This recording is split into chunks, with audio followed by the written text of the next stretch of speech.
firstly, for you, Connor, is from Aoife Dunn, and I apologise, I'm going to butcher everybody's names here. So could you say a bit more about the techniques and instruments used to measure the terminal? That's not the right one, it's just moved on my screen, I'm terribly sorry. Is it Aoife Dunn, was it? What would you see as the biggest success? That's right, yes. Well, I think it's probably that collaboration piece, of the fact that we've formed the committee that I highlighted, because when we started 3 years ago, it was very tense few meetings where one of our community representatives really didn't appreciate ESB Network's approach and saw them as kind of blowing in and, you know, not working locally and then not supporting what the locals were trying to do. And there's also a huge power imbalance there, because you have an organization which is struggling to get funding together versus a very large organization that's perceived as being very rich. But we've built up a great relationship now over the last 2 years.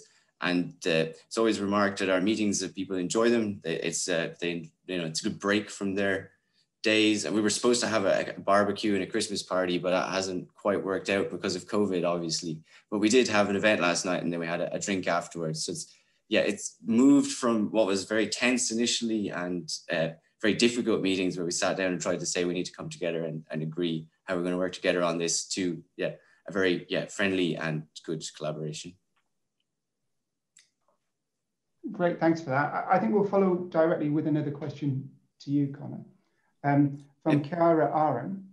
And this one is, I'm wondering if you might elucidate more about how you as an engineer approach the problem versus how other disciplines view the problem, and how you... Yes, I was actually typing a response to that, but then I stopped because I saw your text that you were going to ask me something, so I thought I'd save myself the...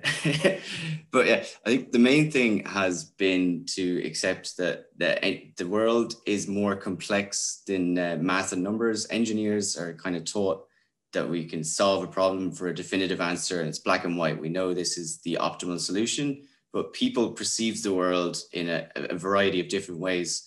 So we can't just assume that because we've figured out that hill over there is the best place to put a wind turbine, that it is actually going to be the best place, because there might be somebody that lives near that hill that is going to reject it. And the way that they perceive that wind turbine is going to be wholly different to how I perceive the wind turbine as an engineer.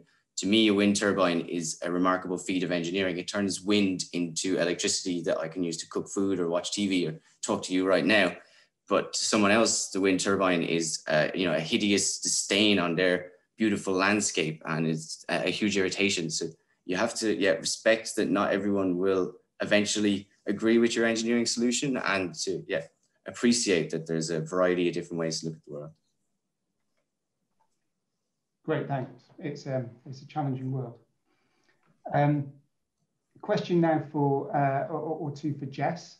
We'll go with the most popular one first, Jess. From Toby Cambray, asking, could you say a bit more about the techniques and instruments used to measure the terminal flow rates, please? I guess this has got to be super brief. So it was measured using a flow hood. So it was let me see if I can remember, an observator diff flow hood.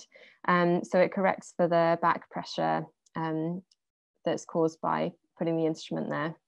I hope that answers the question. My suggestion is if it doesn't, then perhaps you could put a few details in the chat later and give full details of that. Yeah. A question here from Ben Fennick, who I happen to know is from Public Health England, who says, did you ask the building occupants about their ventilation practices, e.g.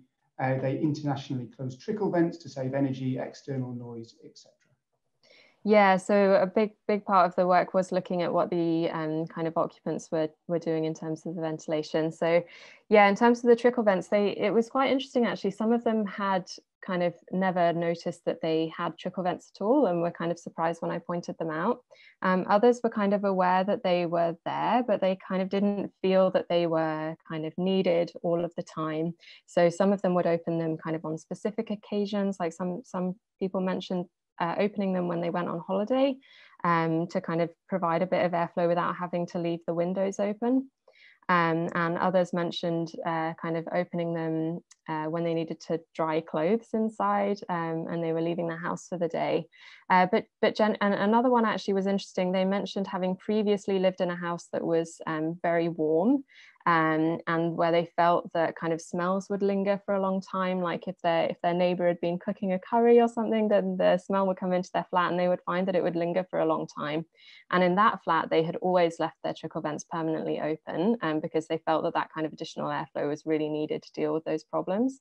But in their current flat, actually, this participant was one of the ones that had never noticed that he even had trickle vents in his current flat. So I think just nothing kind of had signified that kind of additional airflow was necessary all of the time.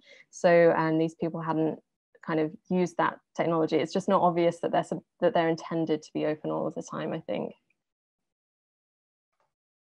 Great, thanks for that, Jess.